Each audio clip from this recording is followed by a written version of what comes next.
Alright, so coming back from recovery about a month, maybe even a month and a half off from training legs, seriously, and definitely a good 2 or 3 weeks off from training legs altogether just because of competing and traveling. So we're jumping back into it, we just finished up quads.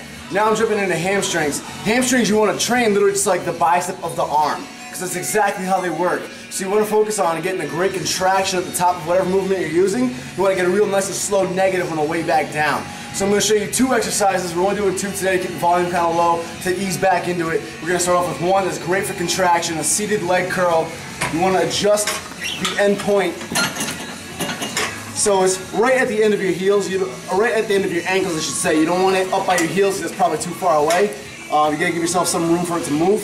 You also want the seat to be up as far forward as you possibly can. Once you're there, drop this down so it's tight on top of your legs. Make sure the weight's set to a weight that you can handle. You don't need to go insanely heavy on these. However, you do want to go heavy enough to get a good pump, a good squeeze, a good contraction. You want to stimulate muscle growth and reach muscle hypertrophy. So sitting back, you really just want to put all the focus in your lower body. Don't curl your body into it. Don't try to sit into it. Just let your upper body be ignored almost. Have it just be all your lower body and focus on just your hamstrings. Again, just like biceps. So curl, just hamstrings. My body's not sliding back and forth. My butt's not sliding back and forth. Let it up nice and slow. Good stretch at the top. Curl in, just like preacher curls on a bicep. Let's set upside down. You get these to brace yourself so your butt doesn't slide back and forth. Grip the handles.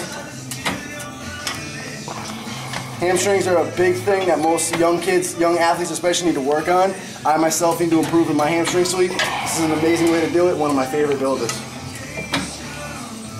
You want to do sets from about 8 to 12, depending on the weight and depending on what set you're on.